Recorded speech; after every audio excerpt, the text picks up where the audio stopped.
Isang maganda naman po sa inyo lahat. Good afternoon po. And sa hapon pong ito, ako ay nagpapasalamat sa Lord sa pagkakataon muli na mapagbahagi po ng salita po sa inyo ng Panginoon. Ito po yung pangalawang pagkakataon po na ako ay magbahagi sa parents. And sa ngayon mo, baka kayo na pong hindi nakakakilala po sa akin. Ako po si Kuya Rex. And ako ay nag-lead ng ating mga kabataan doon po sa isla. Baka akala niyo po ay taga-ibang church po ako. Same-same lang po tayo dito. Taga-dito din po ako. Magandang hapon po sa mga nasa taas ko. And kumusta po kayo dyan? Magandang hapon po sa inyo. And sa ngayon po, sa ating pong pagpapatuloy ng pag-aaral po ng fellowship, and nung nakaraan ho ay natalakay naman po sa atin kung ano po ang meaning po ng pagsasama-sama po natin, which is ang Greek word po nun, para maalala ho nyo ay koinonia. Naalala niyo po ba? Koinonia, at nabahagi po sa inyo ay mula po sa Acts chapter 4:2 na kung saan sila po ay nagsasama-sama sa pag-aaral ng salita ng Diyos, sa pananalangin, at ganoon din sa pag-break ng bread. And natalakay doon ang kanilang pagsasama-sama ay talagang napakatindi kahit na bakay po nila ay kaya po nilang ipagkaloob sa mga taong nangangailangan. And natalakay naman po sa atin ang fellowship ay hindi lamang about sa nagsasama-samang kumakain, nagsasama-samang nagkakape. Ito ay nakasentro dapat, walang iba kundi ang ating pong Panginoon. And ngayon, ang ibabahagi ko po sa inyo, ang ating pagsasama-sama ay wala pong saysay kung wala po yung pagmamahal. Kahit gaano pa kahabang oras ang ating pagsasama, kahit gaano pa kahaba ng panahon, ng taon, kung wala pong pagmamahal, wala pong saysay po iyon. Kaya po ang ating tatalakayin, kaya kung makikita niyo po sa screen po natin, ang pamagat ko na mayroon po tayo, Fellowship, Christ, Love, in Action. And yan ho ang tatalakayin po natin. Mula po sa unang 1 John chapter 1 verse 1 hanggang 4. So meron po tayong 4 na verses sa hapon pong ito. At maaari po ba sabayan niyo po ako sa pagbabasa? Dito po sa screen lang po natin basahin. In English po muna. In 1, 2, 3, go. That which was from the beginning, which we have heard, which we have seen with our eyes, which we have looked at, and our hands have touched. Which we proclaim concerning the word of life, the life appeared, we have seen it, and testified to it. And we proclaim to you the eternal life which was with the Father and has appeared to us. Verse 3 and 4. We proclaim to you what we have seen and heard, so that you also may have fellowship with us. And our fellowship is with the Father and with His Son, Jesus Christ. We write this to make our joy complete. So sa Tagalog po, basahin din po natin sa Tagalog para mas maunawaan po natin. Sumunod kami sa inyo tungkol ang salitang nagbibigay buhay. Siya ay aming narinig at nakita, napagmasdan at nakawakan. Kaya ang buhay na ito, nakita namin siya at patutuhanan namin at ipinapangaral sa inyo ang buhay na walang hanggan, nakasama ng Ama at nakayag sa amin. Pinapahayag nga namin sa inyo ang aming nakita at narinig upang makasama kayo sa aming pakikiisa sa Ama at sa Kanyang Anak na si Jesucristo. Sinusulat namin ito upang malubos ang aming kagalakan. Amen. And sige po, tayo po ay sumaglit po sa panalangin bago tayo patuloy. Aming Amang dakila po sa lahat, tunay na napakabuti ko sa aming pong buhay. Salamat Lord, at inaamin po namin na kami po ay nakakapagpatuloy hindi dahil sa mabuti po kami, kundi dahil sa kung sino po kayo at kung gaano po kayo kabuti sa buhay ng bawat isa. And Lord, lubos po namin pinagpapasalamat ang pagkakataon ito na ipinagkaloob niyo po sa bawat isa na kami po ay magsasama-sama makaawit, pagpag-aral ng mga salita, pagpanalangin, pagbigay ng pagpapasalamat po sa inyo. And Lord God, ang aming pong kahilingan sa hapong ito, ikaw ang Diyos, magsalita sa bawat isa. Kayo po ang aming mapakinggan, kayo po ang aming makita, ang aming pong maramdaman sa hapong pong ito. And huwag niyo po kaming hayaan, Lord, na lalabas sa lugar na ito na hindi po kayo napapakinggan, na wala po kaming madadala sa aming pong pag-uwi, aming Ama. Maraming salamat. Tunay na sa inyo po ang kapurihan. Ito po ang aming dalangin sa pangalan ni Jesus. Amen. Ayan, so, muli po isang magandang hapon po sa inyong lahat. Maaari po bang pakinggan niyo lang po ang inyong pong mga katabi? Para nga seryoso po ninyo. Pakinggan naman at pakikamustahan naman po sila. Kamusta po kayo? Sila po ba'y okay lang? Dahil sa napakainit po ng panahon. Bukod sa napakainit ng panahon, ay napakainit din ang talakayan ng ating pong bansang Pilipinas. Kayo po ba ay ramdam din po yun? Bilang Kristiyano, alam mo natin kung anong gagawin sa kanila, walang iba kundi ipanalangin po sila. At dito ho, ngayon, sa hapong ito, sa ating pong pag-aaral, bago ho natin tingnan kung ano po ang mga naisabihin ng mga verses po na meron tayo ngayon, tingnan po muna natin ang background mo nito, ang ating aklat na nandito ngayon, yung unang Juan. So unang tanong, sino ba ang nagsulat nitong unang Juan na ito? Walang iba kundi si Juan. Si John na pinsan po ni Jesus. Nag-bautismo po kay Jesus. And ang tanong sunod, saan niya ba ito sinulat? So isinulat niyo po iyan nung siya po ay nandoon po sa Ephesus, na kung saan ay wala na po si Jesus, patay na po si Jesus nung sinulat niya po ito. And para kanino niya sinusulat ang mga itong sinulat niya pong aklat? Sinusulat niya po ito doon sa mga mananampalataya ni Kristo na nandoon po sa Asia Minor. So yan po ngayon ay Turkey, itong bansa na itong sinulatan niya. Nandoon ang mga mananampalataya na nakakaranas ng nakakatagpo ng mga maling katuruan itong mga taong ito. And kasama diyan sa kanyang layunin, sa mga taong kanya pong sinusulatan, itong mga taong ito ay may mga pinagdadaanan din. Sila po ay nakakaranas ng mga matinding pagsubok and ng discouragement. Marahil tulad din po ninyo yung mga taong iyan, may mga pagsubok sa buhay and may discouragement. Yan po ang katayuan ng sinusulatan po ni Juan. And isa pa sa purpose ni Juan kung bakit niya po ito isinulat, walang iba kundi bagamat maraming maling katuruan ang kumakalat po sa lugar po nila, sapagkat kung aaralin niyo po ang background po ng lugar po nila, napapalibutan po yan ng iba't ibang klaseng Diyos-Diyosan. O mga revolto po mismo ang nakikita at naglalakihan. Ganoon po ang lugar po nila. Pero ganoon pa man, i-encourage ni John ang mga mananampalataya dito na tayuan ang kanilang pananampalataya, ang kanilang paniniwala sa kay Jesus. And para maging malalim ang kanilang relasyon sa Diyos, and ganoon din sa iba. Yan ang background po nito ang ating pong pinag-aaralan. So bago tayo patuloy, balik-aral lang po tayo saglit. Again, yung Greek word po nitong ating pong salitang fellowship ay koinonia, na kung saan ay nagsasama-sama sila with a common bond. Walang iba kundi pumapagitna dyan sa mga usapan. Sa pagsasama-sama, walang iba kundi ang Panginoong Hesus.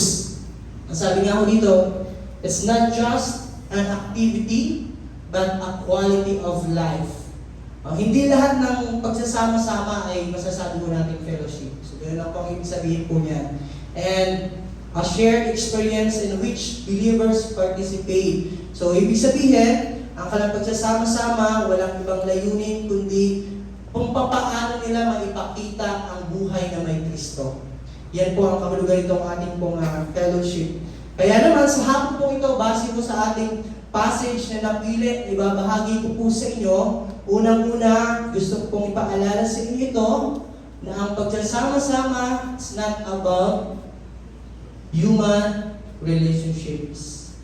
Start with our relationship with Christ. Kaya naman tingnan mo natin ang ating pong verse 1. Kung papaano natin nasabi, ang pagsasama-sama mo natin ay mas tumatatag, mas tumitibay pag meron tayong relasyon muna kay Kristo. Yan ang ibinabahagi nila ngayon. Bakit? Ano ba ang kanila pong sinasabi? Ating unang verse, sabi niya, that which was from the beginning. O ang nagsulat na ganito, si John, and itong dito, mga disciples po yan, kasama po niya, mga disciples ni Jesus. Yung 12 disciples, at iba pang mga naniniwala po kay Jesus. Ano po ang meron po sa kanila? Ano po ang na-experience po nila kay Jesus?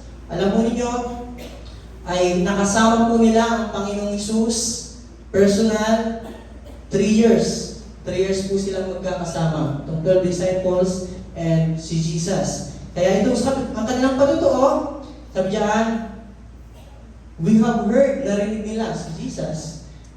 Nakita nila, and napagmasdan, and kanila mismong nahawakan. And this we proclaim concerning the word of life. And gusto ko pong ibigay sa inyo itong salitang ito na nagsasabing, sa simula pa siya na. O bago natin talakayin itong 4 na ito, tingnan natin, pansinin muna natin itong sinabi nila. Sa simula pa siya na. Ang tinutukoy po diyan, walang iba kundi si Jesus. And itong sumunod na gusto kong bigyan natin ng pansin, itong salita, nagbibigay buhay. Again, walang ibang pinapatungkulan diyan kundi si Jesus. Para mas maniwala ko kayo, tingnan po natin ang Greek word po nito. Ang word na kahulugan po diyan, sa Greek po niya, logos. Na ang ibig sabihin, walang ibang pinpertain po diyan, kundi si Jesus. Kaya naman, itong word na sinasabi nila na aming narinig, na aming nakita, na aming napagmasdan, na aming nahawakan, walang iba kundi pinapatungkulan po doon si Jesus. Si Jesus po iyon. Kaya maging sa ating pagpapatuto, ito pong salitang in the beginning, same po yan nandoon po sa Genesis 1:1. In the beginning, God created the heavens and the earth. E kung maalala niyo pa po, doon sa John 1:1. In the beginning was the Word, and the Word was with God, and the Word was God. Maliwanag, itong salitang ito, walang iba kundi ang ating pong Panginoong Hesus, noon pa man nandoon na po siya. Yan ang kanilang sinasabi. And mismo si Jesus ang nagsabi sa kanyang sarili. Kung titingnan mo natin ang John 5 verse 58, si Jesus tinanong siya ng napakaraming tao. Ang sagot niya, I tell you the truth. Before Abraham was even born, I am. So mas nauna pa siya kay Abraham. Nandun na siya. O wala pa man ang mga sanilihan, nandun na po si Jesus. So sa Tagalog, para mas maunawaan mo natin. Pagkatandaan ninyo, sagot ni Jesus, bago pa rin pinanganak si Abraham, ako ay ako na. So maliwanag ko, si Jesus po mismo ang nag-proclaim po niya sa kanyang pong sarili kung sino po siya. And yet, talakayin mo natin itong 4 na bagay na kanila pong napagmasdan, yung pinapatuto na nakita, napagmasdan, narinig, at nahawakan mismo nila si Jesus. Kaya naman, ngayon, ito ang gusto ko pong ibahagi po sa inyo ngayong hapon, na ibinabahagi nila kung ano ang nakita nila na si Jesus, nakita nila kung paano magmahal. Si Jesus paano magsalita sa pamamagitan ng kanyang pagmamahal sa napakaraming tao. And sa ministry lahat ni Jesus patungkol sa pagmamahal, yon ay kanila pong napagmasdan. Kaya yun ang gusto lang ibahagi dito sa mga tao, ni John at mga disciples, na kami, kasi alam po ninyo, para mas ma-appreciate po natin itong ubi dito ng mga disciples, ang mga disciples po ay minsan naging, minsan pinalikuran si Jesus. Diba? Nung pinako si Jesus, nasaan sila? Nagsitakbuhan, nagsitago po ang mga disciples po na ito. Pero nung bumalik si Jesus, anong sabi ni Jesus? Sabi pa ni Jesus, bahala kayo sa buhay nyo. Nung pinapako ko, nung pinapahirapan ako, di niyo ako pinagtanggol. Ngayon, nung pagbabalik ko, bahala kayo sa buhay nyo. Pero ba sabi ni Jesus? Hindi ko. Muli silang tinanggap at muling pinaramdam sa kanilang pagmamahal. Kaya ganun ang nais nila ngayon ibahagi din sa mga tao. Na kung anong naramdaman naming pagmamahal ni Kristo sa amin, yun din ang aming ibabahagi sa inyo ngayon. Kaya sa sulat ni John po mismo, punta tayo sa mga sumunod na chapter. Chapter 13, verse 34 and 35. O, pakibasa mo ninyo. 1, 2, 3, go. A new commandment, love each other just as I have loved you. You should love each other. Your love for one another will prove to the world that you are my disciples. Magmahalan kayo sa isa't isa. Maliwanag, hindi po sinabi diyan, magmahal kayo ng one another. Diyan, or yung sinabi diyan sa ating word, love. Sabi diyan, each other.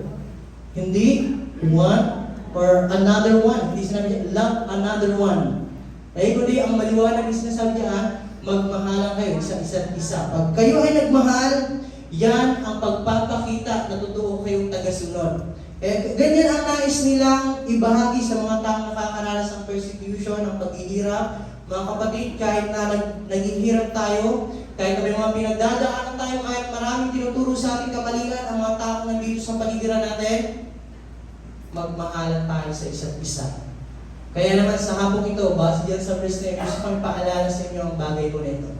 Kung paano ka minahal ni Kristo, ganun din dapat ang pagmamahal mo sa ibang tao. Amen? Amen. Kaya naman ito ang pinaka-nais po natin sa bawat isa po sa atin. Kaya nga, lagi ko pong sinasabi sa ating pong mga kabataan, bilang mahawak po ng ating mga kabataan, kayo, bago kayo pumasok sa isang relasyon, siguraduhin nyo muna na mahal nyo si Kristo and buong-buo sa inyong puso na alam nyo kung gaano kayo kamahal ni Kristo. Kasi paano tayo magmamahal kung hindi naman natin yung nararamdaman sa ating mga sarili? Amen? Paano nyo mamahalin ang inyong mga asawa ng higit eh hindi nyo naman nararanasan ang pagmamahal na yun galing sa Lord? Kaya nga lagi kayo nag-aaway eh. Kasi walang pagmamahal ni Kristo. Kasi nag-aaway dito mag-asawa. Ang matamaan, magalit po kaya naman, punuin muna natin ang ating mga sarili ng pagmamahal ni Lord. Nasa gayon kung ano ang pagmamahal ni Lord na ating naranasan, yun din ang ating iparamdam sa ibang tao. Na ang pagmamahal ni Lord, hindi ka sasaktan, hindi ka paaasahin, yung pagmamahal ni Lord, hindi natatapos kahit nakakagawa ka ng pagkakasala. Yan ang pagmamahal ni Lord. Kaya kung ganun ang ating nararamdaman, ganun din ang iparamdam natin sa iba. Amen? Kaya yan ang kanyang encouragement sa mga taong nandirito ngayon. And doon din po sa chapter 4, ganyan ang kanyang pagkasabi. Bagamat wala pang nakakakita sa Diyos, sabi niya doon, but if we love one another, God lives in us. Kung nagmamahalan na po tayo. And His love is made complete in us. Sa Tagalog, kailan may wala pang taong makakita sa Diyos. Ngunit kung tayo'y nagmamahalan, nasa atin ang Diyos. At nagiging ganap sa atin ang kanyang pag-ibig. Amen? Kaya nga napakahirap po. Ito po'y isang verse na minsan ay nagiging pakitang tao lang natin. Sinasabi natin, mahal natin ang Diyos, pero bakit hindi natin kayang mahalin ang kapwa natin? Paano mo mamahalin ang hindi mo naman nakikita? Ang point po sa verse po nito, paano ka magmamahal doon sa hindi nakikita? Yung nakikita mo nga ay hindi mo kayang mahalin. Diba? Ang iyong laging nakikita ay mas parang galit ka pa. How much mo doon sa hindi mo nakikita? Kaya ang point ni Lord, magmahalan kayo sa isa't isa. Na sa gayon, masabi natin yung totoo na mahal namin si Lord. Amen po ba? Yan ang totoong fellowship. Tulad ng sabi po sa inyo simula pa lang, walang halaga, walang saysay ang pagsasama-sama mo natin dito kung wala pong pagmamahal. Kahit ilang oras pa po tayo magkwentuhan, magkape, magkainan, kung wala po yung pagmamahal, wala pong saysay po yun. Kaya ang totoong fellowship po, makikita yung pagmamahal. And ngayon, isang pagpapaalala, napakabilis lang naman sabihin na mahal kita. Pakisabihin nyo nga po yung mga asawa, mahal kita, love you. O yung katabi mo na lang, wala mga asawa. Yan, mahal kita, ano ba yun? Mahal kita kasi mahal ni Lord. Diba? Kahit na lagi mo akong inaaway, kahit lagi mo akong niyayaw-yawan, mahal pa rin kita. Kasi mahal ako ni Lord. Napakabilis na pong sabihin na mahal kita kahit na 100 times mo yung sabihin, kaya-kaya. Pero ang sabi ng salita ni Lord, huwag kayong magmahal sa pamamagitan ng salita lamang. Amen? Huwag tayong magsabi ng I love you, I love you, I love you kung talaga namang di naman nakikita sa gawa mo natin. Nag-I love you nga, pero lagi naman nag-aaway, di ba? Lagi naman yung babatuhan. Hindi naman kayo bate. Pero anong sabi sa atin? Patunayan natin sa pamamagitan ng gawa. Kung mahal mo, ipapakitaan mo ng sa gawa mo. Hindi yung sabi ka lang ng I love you pero wala ka namang effort na ginagawa din sa taong minamahal mo. Amen? Kaya mo, ngayon, next na tanong, paano ba natin maipapakita ang pagmamahal sa gawa? Lalo na sa atin mo dito, mga kapwa natin na Christians. Ito ho, pasukin po natin, paano ba natin magagawa ang salitang pagmamahal? Walang iba kundi ang bawat isa sa atin, share each other burden. Napakaganda po na sa hirap at ginhawa ay may kasama ka. Amen?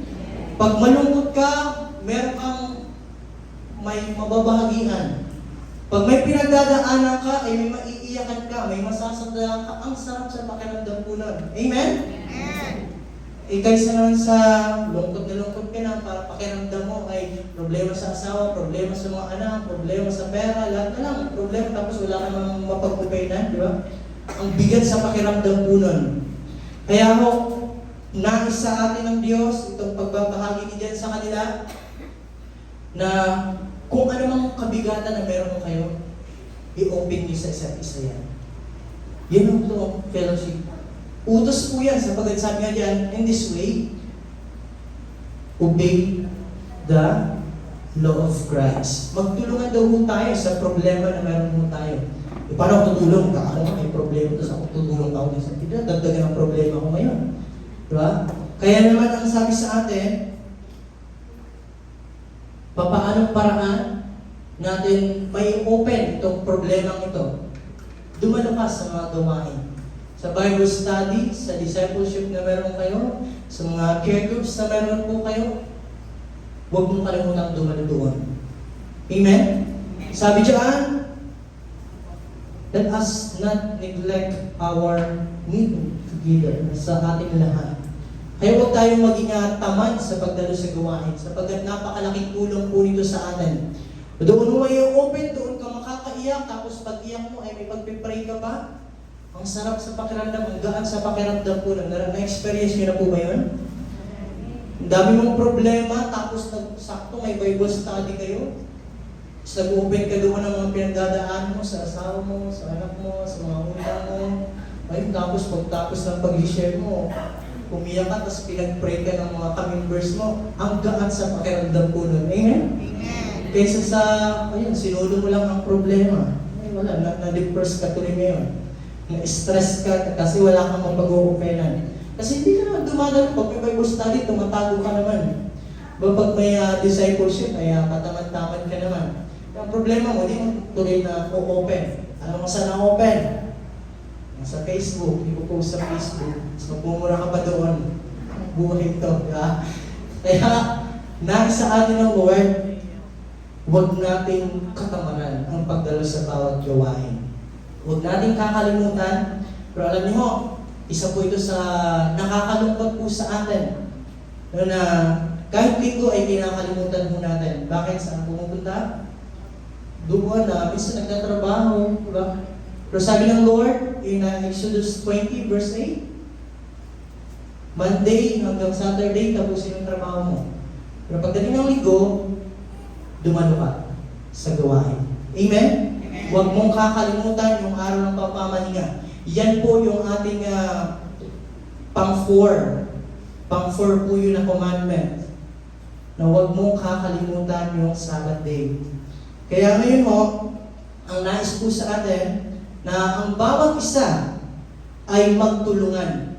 Kuya Rex, paano po kami makakatulong? Kami nga mismo may problema, may pinagdadaanan. Pero alam niyo, ito po ang pagbabato. Community is not built on convenience. Sa ibang paraan, ba? Kung may problema sila, ay kung ikaw may problema rin, sa ibang paraan, makakatulong ka rin sa kanila. Yan nga ho ang Kung babalikan mo natin yung Acts chapter 2, verse 42, kahit ang bahay po nila ay kaya po nilang ibenta. Kaya niyo po ba yun? Nagbisita ka ngayon, nagbisita ka doon sa member mo. May problema, walang bigas. Ikaw rin, yun na lang din ang bigas na may sasayang may gabi. Anong gagawin mo? Hatid na lang tayo, no? Hatid na lang tayo. Sabi diyan, hindi yun at patungkol sa ating tutulong tayo kasi alam natin may kapalit.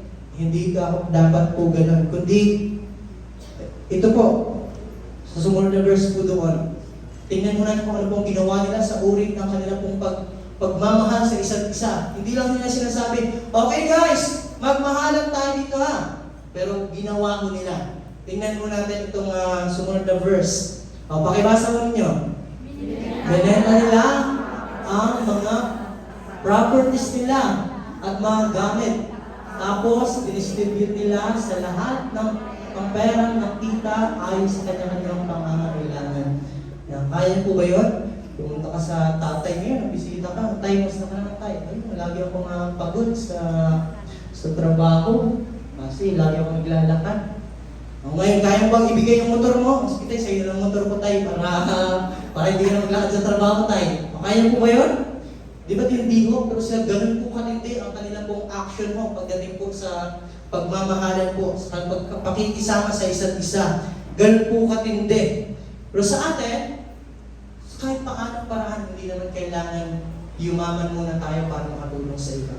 Amen? Sa time, sa comfort, sa pakikisama sa kanila, sa pag-pray sa kanila, napakalaking tulong po sa kanila. Kahit wala man tayong maibigay na material na bagay po sa kanila, sa panalangin ay mas mahalaga yung maibibigay natin sa kanila. Amen po ba? Yan totoong fellowship, yung may laman, hindi lang usapan. Kaya ko, next, nasabi dyan sa 1 Thessalonians 5, verse 11. So, encourage each other and build each other up, just as you are already doing. Palakasin ninyo. Palakasin ninyo ang kalooban ng isa't isa at magtulungan. Hindi magsiraan, di ba? Hindi magsiraan, hindi yung sisiraan yung si Kuya Rex. Anong Kuya Rex? Si Kuya Rex ay, yan yung pinakapoging leader doon sa Islam League to. Huwag ganun, huwag yung manira ng gano'n, di ba? Yung dapat na napapalakas yung kalooban ng isa't isa. Hindi yung sisiraan natin yung isa't isa. Sapagkat sabi nga sa atin, tayo ay iisang katawan, ang ulo si Kristo. Amen? Bakit yung kamay mo ay sinisiraan mo? Diba? Kamay ka, wala kang kwenta, lumayas ka dyan. Walang ganun mo. Kundi ang nais mo sa atin ng Diyos bilang iisa sa pananampalataya ay magpalakasan. Sa pamamagitan ng ating pananalita, minsan ay nakaka-down ng kalooban pag may marinig kang hindi magandang salita sa kapwa mo mananampalataya. Naramdaman niyo na po ba yun? Kung dahil na salita ng kapwa mo mananampalataya, panghinaan ka tuloy. Pero ang sabi ko sa atin, palakasin po natin ang kalooban ng isa't isa. Kung may pagsubok na pinagdadaanan, at kung ikaw ay may gift ng encouragement, i-encourage mo. Huwag mo nang dagdagan pa ang problema niya.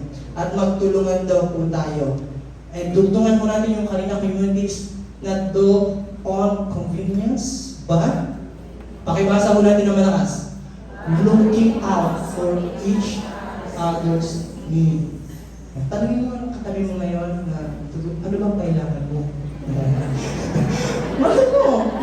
Bigay ko sa iba mamaya. Sige, wala kang bigis na. Punta ka mamaya sa bahay. May 5 kilo pa ako doon ay. Sa'yo ang 2, sa akin yung 3. Natanong nyo na ano daw po ang pangangailangan po nila. Siyempre, pera wala akong pera dito. Sa susunod na lang po. Pero ang sabi mo sa atin, dapat kaya ko natin tumulong kahit na wala ko tayong inahantay na kapalit na tulong. Amen?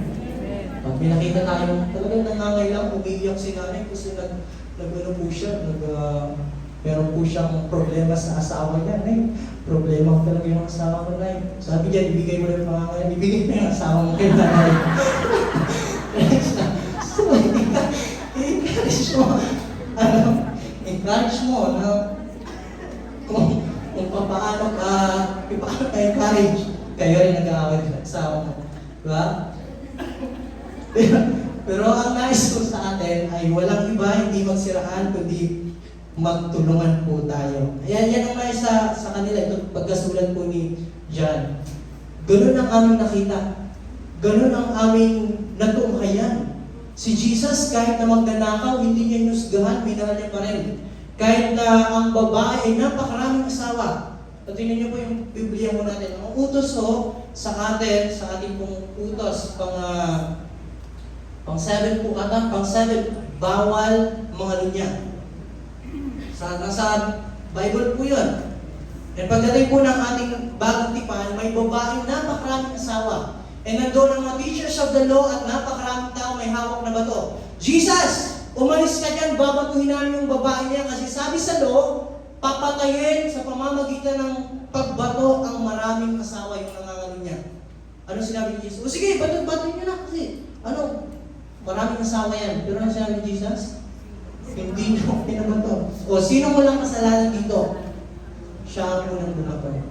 Si Jesus na po mismo yan, pero hindi niya sinabi, oo nga, ganun yung sabi doon sa Old Testament na bawal daw mga lunya. Sige, batuhin niyo na to. 1, 2, 3! O bato. Hindi ganun sinabi ni Jesus. Diba? Kasi nandun ang pagmamahal ni Jesus kahit sa mga taong makasalanan. Kahit sa mga taong hindi naman karapat dapat pagbigyan ng pagmamahal ni Jesus, minahal niya pa rin. Ako, tayo lahat dito, makasalanan at di karapat dapat sa pagmamahal ni Kristo, pero binigay niya pa rin sa atin. Amen? Amen. Ganun yung patutuon ng mga disciples. Ganun ang aming nakita, natunghayan kung paano mahal si Jesus. Kaya ngayon, binabahagi namin ito sa inyo para ganong uri ng pagmamahalan ang ating ibigay sa bawat isa. Amen? Amen. Kaya naman, sabi pa nila dyan, we proclaim to you the eternal life which was with the Father and has appeared to us. Yan. Itong pagsasama-sama natin na may totoong pagmamahalan, ang dulot nito ay hindi lamang hanggang dito lang. Hanggang sa buhay na walang hanggan ang dulot nito. Kaya nga, anong purpose ni John? Bakit niya ito na isulat? Walang iba kundi ang mga tao ay magkaroon po ng buhay na walang hanggan. Sabi niya diyan, sinulat ko ito, itong aklat na ito, para kayo ay maniwala sa pangalan ng anak ng Diyos na si Jesucristo. Na sa gayon, pag nalaman niyo ito kung gaano niyo tayo kamahal, magkakaroon kayo ng buhay na walang hanggan. Amen? Ayan po yung purpose niya kung bakit niyo po ito isinulat. Para na sa gayon ang bawat isa sa atin, sa pamamagitan ng ating pagmamahal mula sa Lord, ay magkaroon tayo ng buhay na walang hanggan. Maging doon sa kabilang Juan, sa gospel ni John ulit. And this the way to have eternal life, to know you. Kung malalaman nito, walang hanggang buhay ang kapalit po nito. Diba sabi dyan, ito ang buhay na walang hanggan, ang makilala nila ang iisang tunay na Diyos. Buhay na walang hanggan ang pagtanggap sa pagmamahal ni Kristo po sa atin at pagbabahagi po nito sa iba. Kaya, isa pang application mo sa atin, sa kung paano po natin maipapadama, maipapakita, maipaparamdam ang salitang pagmamahal. Ito, walang iba kundi kung sadyan, magpasensya kayo sa isa't isa. Kung may hinanakit ka sa asawa mo, kung may hinanakit ka sa asawa mo kasi asawa mo, walay pulos ba? Alam niyo, hindi man na marunong pag-sustento sa inyo. Kung asawa mo na, may hinanakit ka sa asawa mo kasi bumangira yung asawa mo, karating ng trabaho, bumangira agad, o yan, patawarin mo daw. Pasensya at patawad. Kung may hinanakit ka sa katrabaho mo kasi natutunghayin mo ang kanyang patamad-tamad magtrabaho napaka daming ginagawa hindi maganda, patawarin Sadyakan, kung may hinanakit ka sa kapitbahay mo na sinisiraan ka, patawarin mo rin. Kahit yung kaibigan mo na may utang sa'yo, nung tagal-tagal ng haba ng panahon, di mo naalala yung utang, patawarin mo pa rin doon. Sapagkat sino po ba tayo para hindi magpatawad? Tayo naman ay pinatawad lang ng ating pong Panginoon. Kaya kung sino man sa kapatiran ninyo diyan na magkasala, makasakit sa inyo, kung paano kayo pinatawad ng Panginoon, ganun din ang igawad ninyo sa kanila. Pero sa totoo lang, napakahirap pong magpatawad sa mga taong nakasakit po sa atin. Amen? Napakahirap po ng mga magbigay ng pasensya sa taong paulit-ulit na gumagawa ng pagkakamali sa iyo. Yun, napakahirap po niyan. Pero yan ang nais ni Lord po sa atin para maging totoo po itong ating pong mga pagsasama. Kaya ho, kung totoo natin nararamdaman si Lord, nakikita si Lord, nararanasan si Lord, pakibasa po natin yan lahat. We naturally grow closer to one another. Di ba di kayo sinasabi mo ikaw isang Kristiyano, bakit di ka namamansin ng ibang tao? Naninira ka pa ng iba. Padalo ka pa. Alam niyo po yun. Di ka man marunong magbigay ng tulong sa ibang tao. Pero sabi diyan, kung talagang totoo natin nararamdaman, nakita si Kristo, nararanasan si Kristo kung gaano siya kabuti sa atin, ganoon din yung ibahagi natin sa iba. But, nakakalungkot ay minsan may malalaman tayo kung kapwa Kristiyano ay nag-aaway-away pa. Ba? Pero sabi sa atin, dapat mas dumalago tayo sa ating pong relasyon sa isa't isa. Lalo po sa inyo pong mga mag-asawa. Diba? Kung talagang totoo niyong naririnig ang salita ng Diyos, tuwing kayo po ay pumupunta po dito, ganun din ang iparamdam mo sa asawa mo, kahit ang asawa ay napakanigas ang ulo. Kahit ang asawa mo ay diba? Parang walang pagbabago. Tatagay pa rin, sugal pa rin. So sabi siya, ipakita mo ang pagmamahal ni Lord na iyong naranasan sa tuwing ikaw ay pumupunta dito sa simbahan. Amen? O ang natutunan mo dito, pag ang kaasawa mo ay binugbog ka, bugbugin mo rin. Ganun po ba? Pero sabi sa atin, ay mahalin daw po natin kahit na gano'n ang mga taong nasa paligid mo natin. Kaya nga ang hamon sa atin sa salita ko ng Lord, kung kayo ay may mga asawang hindi pa nakakakilala, pakitaan nyo ng magandang pag-uugali, pamamagitan ng magandang pananalita ninyo. At baka balang araw sila mismo ang magsasabi, anong oras simba? Simba rin ako. Di ba? Kasi nakita nila kung paano pamamuhay sa harapan ko nila. Kasi yun ang iyong nararamdaman sa Lord. Kaya, ito ang relasyon mo natin sa bawat isa. Alam niyo, hindi po talaga natin kayang magmahal sa mga tao. Mahirap naman talaga mahalin. Pero ang ating pagmamahal na maibibigay sa iba, walang iba yan. Walang ibang pinagkukunan po yan. Kundi ang ating pong relasyon po sa Panginoon. Amen? Kung totoong sinasabi ko natin mayroon tayong relasyon sa Lord, yan ay mag-uumapaw din sa iba. Amen? Yan ang totoong pagmamahal. Hindi galing sa emosyon, kundi galing sa Panginoon. Amen po ba? Uulitin ko, ang totoong pagmamahal, hindi nagmumula sa emosyon, kundi galing sa Panginoon. So kung gaano kadakila, kahaba, kalalim, kalawak ang pagmamahal ni Kristo sa inyo, sa ating lahat. Doon gano'n din ho dapat natin maiparamdam yun sa iba.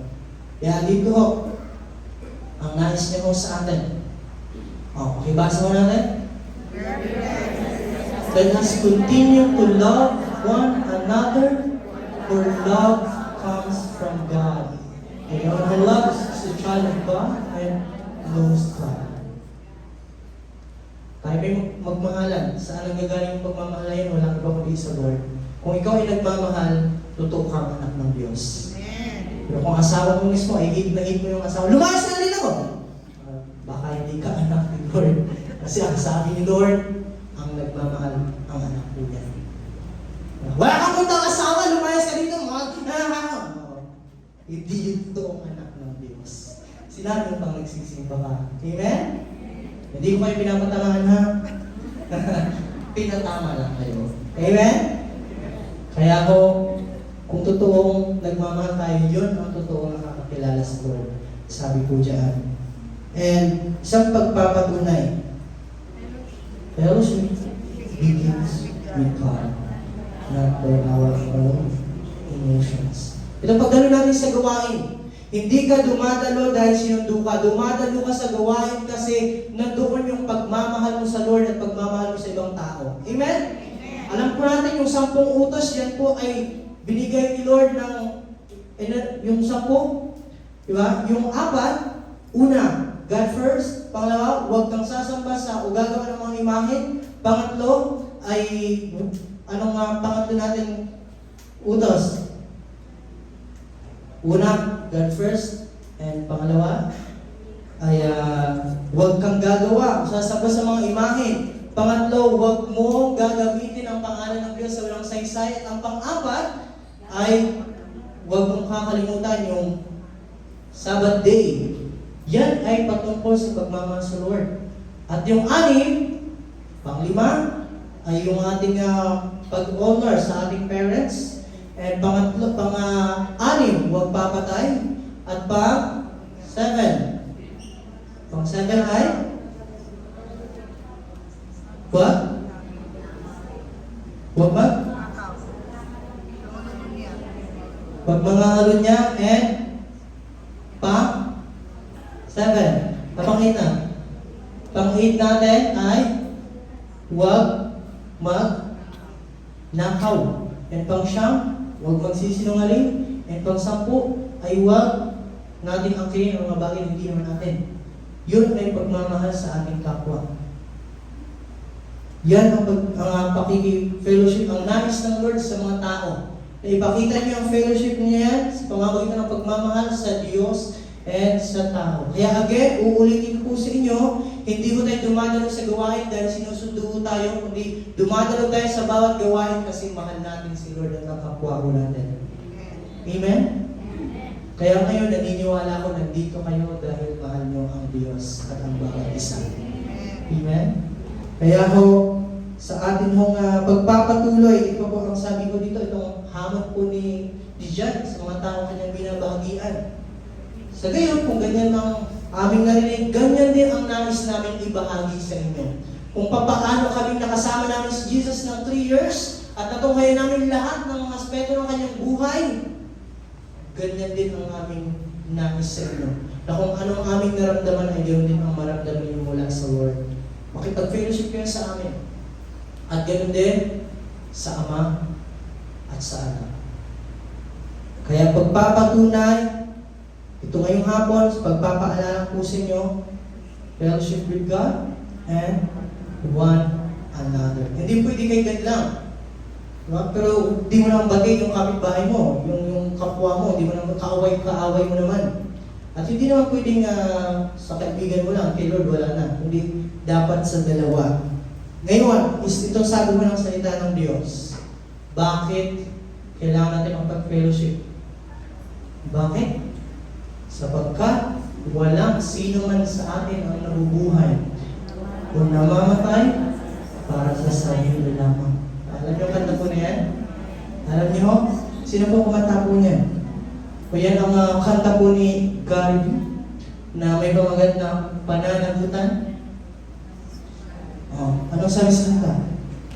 Walang sino man ang nabubuhay para sa sarili lamang. Walang sino man ang namamatay para sa sarili lamang. Tayong lahat ay may pananagutan sa isa't isa. Tayong lahat ay tinipo ng Diyos na kapiling niya. Gagalit pala kumanta. Palakpakan niyo naman yung mga sarili, di ba? Kaya kailangan mo natin mag-fellowship. Sapagkat walang sino man ang nabubuhay na namamatay para sa sarili lamang. Amen? Kaya ho, ito ho ay babahagi ko po sa inyo ang isa sa inaral po na binasa ko sa ating pong internet. Yan. So sa Harvard, nag-aral po sila. Pinag-aralan po nila ng 80 years itong pag-aaral po na ito. 80 years, tanda po niyo, 80 years na pag-aaral sa Harvard. Itong good genes are nice, but joy is mas masigit pa ay ano yung title ng article. Sabi diyan, napatunayan ho nila kung bakit nabubuhay or namamatay ang tao. Kung bakit nabubuhay ng mahaba ang isang tao. Alam niyo mo kung bakit?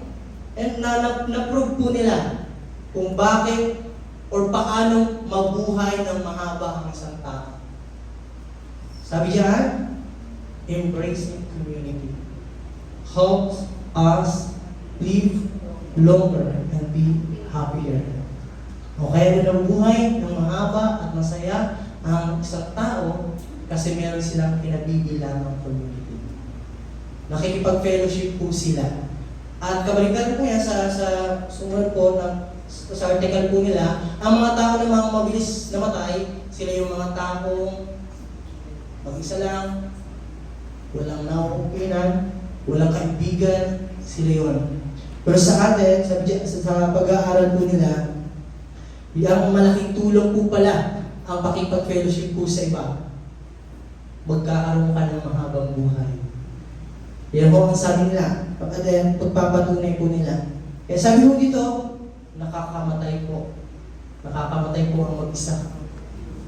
Yan. Ang pagiging mapag-isa ay same daw po ng power ng mga taong namamatay sa pag-iinom o pag-smoke. Di ba? Ganun ho, at hindi itong pag-aaral po nila. Kaya, ang nais mo sa atin, kung gusto nyo mabuhay, huwag niyo pong katamaran dumulog sa gawain. Amen? Para sa gayon, mga problema nyo ay may bahagi ho ninyo ay mailabas ko ninyo. Pero kung hindi kayo magbabahagi sa iba, ayan, mamamatay kayo agad. Mamamatay kayo agad. At doon, yung mga taong mahaba ang buhay, sila yung mga taong masiyahin. Ayan, yung katabi mo, hindi mo malungkot. Pero ang nais sa atin nito, sabi diyan, walang iba kundi maging masiyahin po tayo. And dahil itong koinonia ho natin ay galing po sa bagong tipan po natin. Nag-search din po ako kung ang fellowship ay meron din ba siyang Hebrew word. Again, yung Greek word na mga binabagay po natin, Greek word, galing po yan sa bagong tipan. Yung Hebrew naman, galing sa Old. Kaya nag-search ako kung meron bang Hebrew word ang fellowship. So meron. Shaber. Shaber ang kahulugan sa Hebrew. Nang ibig sabihin, to unite, be joined, to unite with, binding or joining something with another. Or, yan, pakikisama din. Kaya mula yan syempre sa aklat, dito galing sa Old, sa Ecclesiastes 4 verse 10. If one person falls, the one can reach out and help. So yan ang tulong na meron kang pakikisama. But someone who falls alone is, ayan, in real trouble ka. Sa Tagalog, kapag nabuha lang siya, may tatayo siya ng kanyang kasama. Yung kawawa ang nag-iisa sapagkat walang tutulong sa kanya kapag siya ay nabuhay. Kaya ganoon po kahalaga ang ating pong pakipag-fellowship po sa iba na meron pong makakatulong sa iyo. Amen? Pwede bang tapakin mo ang iyong katabi at sabihin mo, nandito ako para tulungan ka. Totoo yan ha.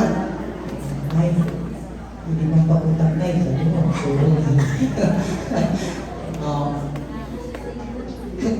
yan sa nagsabi sa inyong nandiyan siya para tulungan kayo. Utangan niyo mamaya. Kaya naman ito, meron pa po doon sa article na aking pong pinakita. Dito sa study ko nila, Paano daw? Or paano ka daw magkakaroon? Ano daw ang gagawin mo para humaba ang buhay mo? Tatlong bagay daw. Relationship, relationship, relationship. Ayan, makisama ka sa iba para sumaya naman ang buhay mo. Amen? Sino man ako ng buhay? Ganun, masasaya. Tama yan. Pagyabungin daw po natin ang ating relasyon sa ibang tao kung nais nating mabuhay. Yan ay kanya pong napatunayan. And now, for our last verse po sa hapong ito. Yan, meron pa pala. The surprising finding is that our relationship and how happy we are in our relationship has a power and influence on our health. Kaya pala ako sakitin. Wala akong karelasyon. sabi niya, para daw maging maayos yung ano mo, nakakatulong din pala yung yung relasyon mo ba sa ibang tao. Amen? Basta relasyon niyo sa mga asawa ko ninyo. Musta naman po. Totoo naman po yan, pag hindi maayos po ang relasyon po ng yung pong pagsasama din ng mag-asawa, sasakit yung ulo mo, di ba? Sasakit ang ulo mo kasi hindi mo bati ang asawa mo. Kaya pala, ngayon alam ko na, kaya sakitin ako. Gagaling siguro ito pag karelasyon na. At yung power ng relationship ko. Kaya pala, now I know. And joke lang po, and yes, sa ating pong verse 4 na sinabi dito sa ating pong last verse po tayo, mga gawin natin matapos. Yes, namawin sila, may agad. Okay, sinulat ito ni John.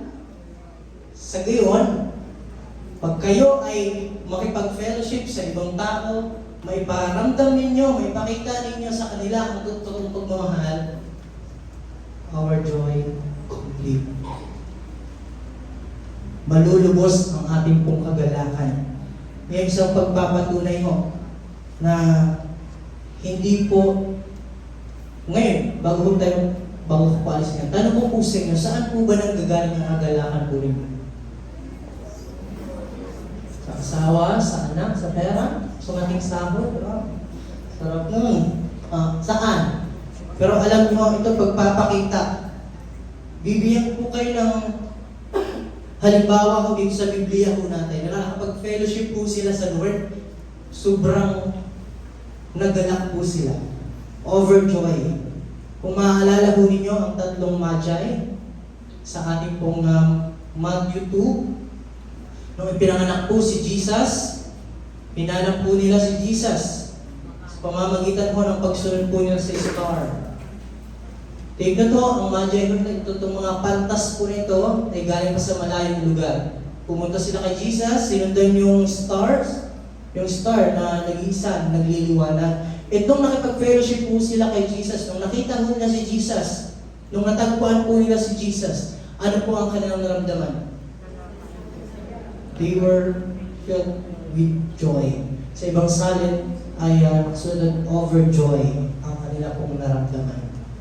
Yan ang nararamdaman. Yan ang dulot ng ating pong pakipag-fellowship po sa Lord at sa iba. Gumagal ang pakiramdam at nagkakaroon po tayo ng kagalakan. And hindi po pala totoo na ang kagalakan mo natin ay makukuha natin sa mundo. Nagkakamali po tayo. Sapagkat hindi po enough yung mga bagay po sa mundo para ma-experience natin ang joy sa ating pong mga puso. Amen? Kahit marami kang pera, ay may experience mo pa rin ang kabalisaan. Kahit may asawa at mga anak ka, nakapag ng mga pangarap mo para sa mga anak mo, hindi pa rin yun makakapag-satisfy sa'yo para maramdaman itong overjoy na ito, itong kagalakan po na ito. Hindi sa pamamagitan ng kung ano mang meron tayo. Sa yaman, sa pera, gaano karami pera mo ninyo. No? Kung kayo man or sino man kayo, anong status po niyo sa lipunan mo natin, na nakukuha niyo mga kagustuhan ninyo dito. Kapag lakbay-lakbay kayo, nakakapamasyal kayo, pero sabi dyan, ang mga bagay po na ito cannot give you a true and lasting joy. Saan mo manggagaling? Walang iba, kundi sa ating pong Panginoon.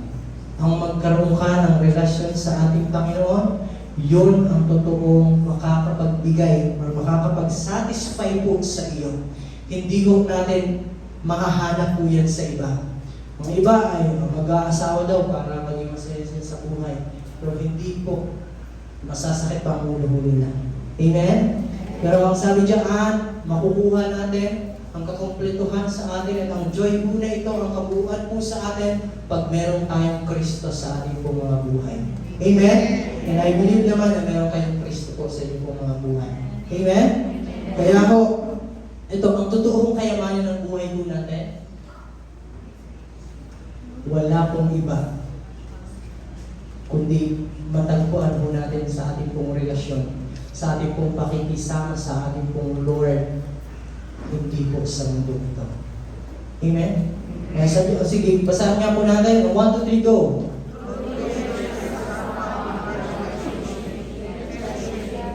God, not in the things of this world. Kaya naman, huwag ka nang magtrabaho pag linggo. Hindi mo makukuha ang kasiyahan dyan. Linggo na nga, pinagtrabahuan mo pa, di ba? Pero ang sabi sa atin, makipag-fellowship ka sa Lord. Amen? Yan ang makakapagbigay sa iyo ng kakumpletuhan. Kahit ang trabaho ka simula Monday hanggang Sunday, sabi ng ating Biblia, sabi ng ating Ecclesiastes, yung mga taong naghahanap ng pera, ay para silang mga taong naghahabol sa hangin at walang saysay ang ginagawa nila. Alam ko, nandito iyon. Ayan. Those who love man will never have enough. How meaningless to think that world brings you true happiness. Sa totoo lang, may kilala nga ako, trabaho ng trabaho, pero marami pa rin ang utang. Kahit hindi ko pinagtatrabahuan, pero may utang pa rin mo. Amen? Kaya ho sa atin, walang ibang hamon po sa atin ngayon, makipag-fellowship ka sa Lord. Huwag mo na ngayon sana. Ang gawin mo natin, huwag na po sana natin idahilan na hindi tayo makaka-attend dahil may trabaho ho tayo. Amen? Alam ko napakahalaga ho ng trabaho. Pero sabi sa atin ni Lord, Monday hanggang Saturday, sige, magtrabaho ka ng trabaho. Pero pag Sunday, makipag-fellowship ka naman sa akin at sa ibang tao. Amen? Bahala ka, mamamatay ka niya agad. Kung gusto mo yun, kaya sa ating pong malapit ng pagtatapos, uwi natin sila. Tanong sa atin ngayong hapon, are we loving and supporting our fellow believers? Ayan. Tayo ba ay minamahal ba natin yung kapwa natin or sinisiraan po natin? Tinutulungan po ba natin pag alam natin na may nangangailangan siya ng tulong? Ngayon, ang hamon sa atin, kung mahal mo si Lord, ipakita mo sa ibang tao. Hindi sa salita, kundi sa gawa. Amen? Kaya ko, koinonia is more than a social interaction. It's a spiritual connection rooted in Christ, expressed in love and unity, strengthened through worship and prayer, and used by God to reach others. Let us commit to living in true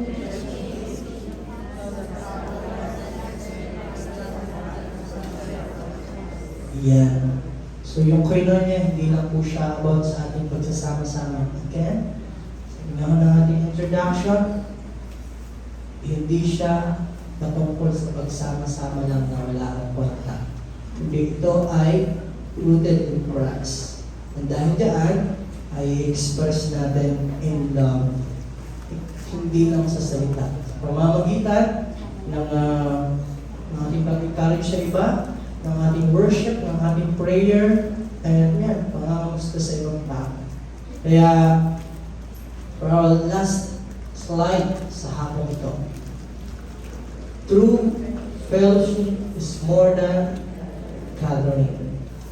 It's about living out Christ's love in action.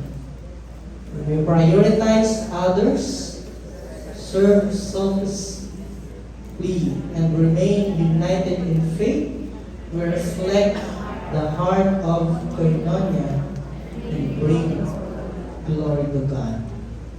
Kaya yan ho ang hamon po sa atin sa hapon po ito, na alam po natin, nalaman po natin na hindi lang patungkol sa pagsasama-sama itong totoong fellowship.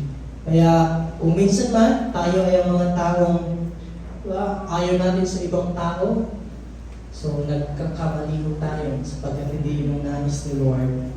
Hindi man tayo minsan nagkakaisa, hindi man tayo minsan naiparamdam natin sa iba yung ating pakikiisa, ayaw natin pakiisa, ihingi natin ang tawad kay Lord.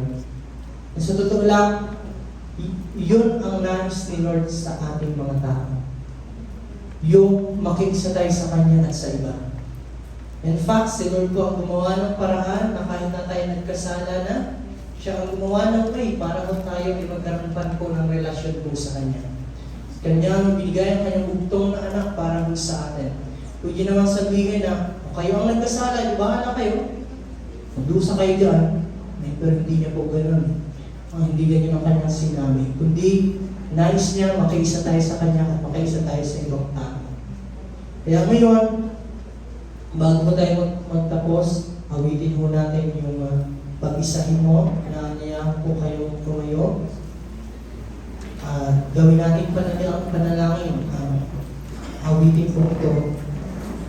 Na kung saan, kung minsan man ay tayo yung mga Christian na nakaramdam ng pagkabahagi, walang pagkakaisa, nagkanya-kanya, ayaw po nilo lang sa atin. Ang nais nilo sa atin, ay magkaisa po tayo.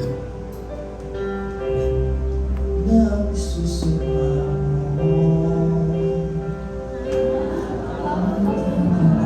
yes, Lord.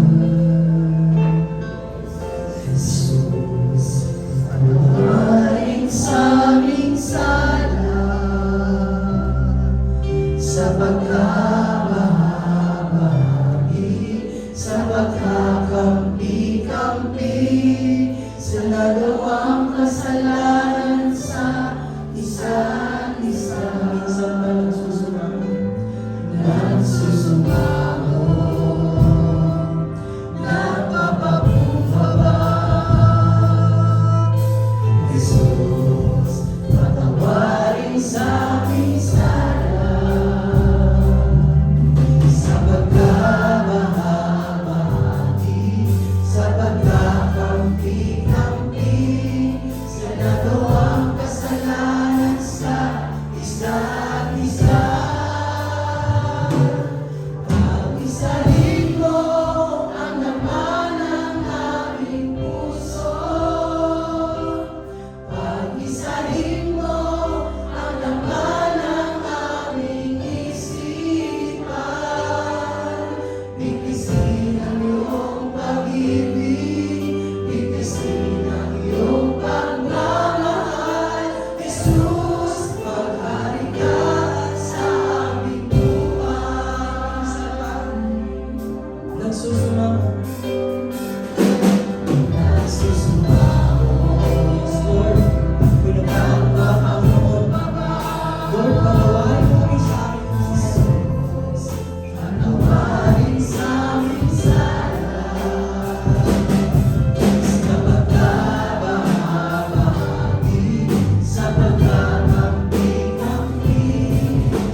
Panginoon, na sila sa asawa mo.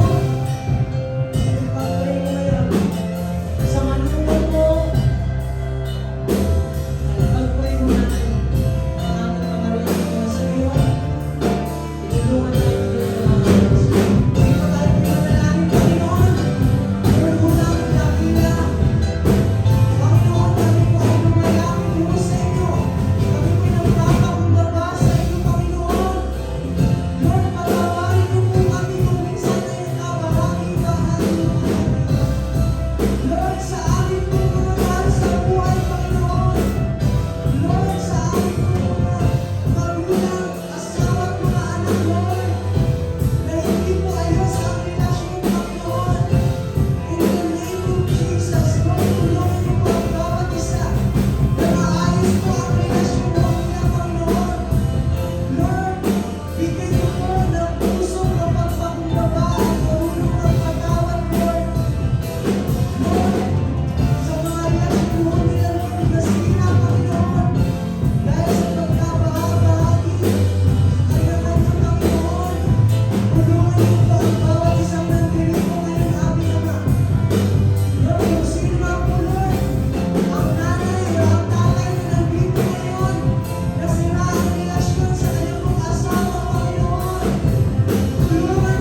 nagsama-sama, Lord, bilang isang katawan po ninyo, Panginoon. Maraming salamat, Lord, tunay na kayo po ang Diyos na nakakakita mo sa amin, nakakarinig mo sa amin, Panginoon. At wala po kami bang tinataas sa amin, kundi kayo lamang. Kayo ang mapapurihan. Kayo ang madakila, Panginoon. And God, sa aming pong pagbibigay ng aming pagpapasalamat po sa inyo, ng aming pong kaloob sa inyo, tunay na buksan niyo po ang aming mga puso na kayo po ay magpapakita niyo ng aming pong pagmamahal sa pamamagitan ng aming pagbibigay ng aming Ama. Maraming salamat sa inyong kapurihan. Ito po ang aming dalangin sa pangalan ni Jesus.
Welcome po muna natin ang ating pong newcomer na si Dakut Odinga.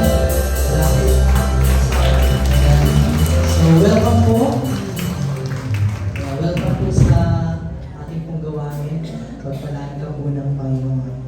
Sige po, tayo po ay magsitayo para po sa ating pong pangwakas na panalangin.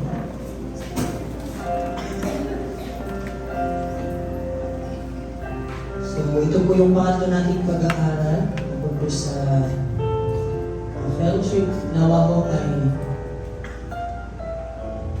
tulungan tayo ni Lord na magawa sa pangalan ko ang ating pong mga natututunan. Tulungan tayo ni Lord na sa bawat gawin po natin o sa pag-asama-sama natin ay siya ang may sentro. And sa hapon ito, ano po ang inyong napakinggang salita ni Lord na waway nagkaroon ng kagaanan ng mga aming pong mga pinagdadaanan. Di po, Panginoon, tunay mo na kayo ang Diyos na may-ari ng aming mga buhay. Diyos na nagmamahal mo sa amin ng walang humpay, hindi nagbabago, hindi nagkukulang, Panginoon. Pinagpapasalamat po namin, Lord, ang aming napakinggang mga salita mula po sa inyo, Panginoon. Tunay, Lord, na alam niyo kung ano po ang nilalaman ng aming pong mga isipan at ng aming pong mga puso. Patawarin mo lamang po kami, Lord, kung minsan ay kinalimutan mo namin kayo. Kung minsan ay kinakatawaran mo namin dumalo sa gawain mo ninyo. Patawarin mo lamang po kami, Panginoon, sa mga pagkukulang na aming pong nagawa, Panginoon. At sa hapong ito, Lord, ako'y nagsasalita sa pangalan ng Panginoong Hesus, na dakila at makapangyarihan, kung sino man po ang mayroong sirang relasyon, Panginoon, sa kanyang pong asawa, sa kanyang pong mga magulang, sa kanyang pong mga anak, sa kanyang pong mga katrabaho, sa kanyang pong kapitbahay, Panginoon, tulungan niyo po siya na maayos po ito at magkabati na po sila, Panginoon. Yung mahaba ho nilang alitan, Panginoon, tapusin niyo na ho ngayon, Panginoon, aming Ama. Samahan niyo po siya ng iyong banal na Espiritu Santo, Lord, na sa gayon mapatawad niya, Panginoon, ang mga taong nakasakit po sa Kanya, ang mga taong nakaawa niya, Panginoon, aming Ama. At ganoon din mo, O Diyos, kung sino man mo ang nandito ngayon, Panginoon, Lord, na may pinagdadaanan, ito man ay financially, physically, Lord, emotionally, Lord God, in the name of Jesus, kalingahin niyo po siya, Panginoon. Ano man po ang pangangailangan at dalangin niya po, Panginoon, sa inyo. Sa pangalan mo, Jesus, bigyan niyo po siya ng kasagutan.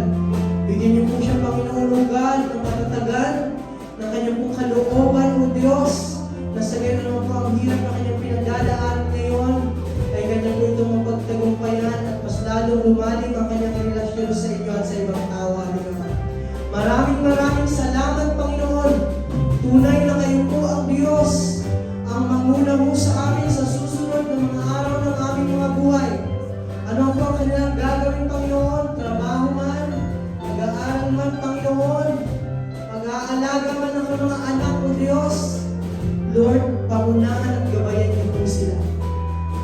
Patuloy mo, Lord, na bigyan ng kagalakan ang kanilang mga puso at kapanatagan ang kanilang mga isipan, Panginoon.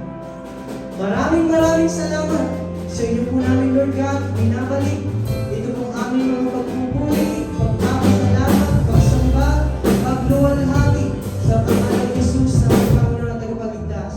Amen.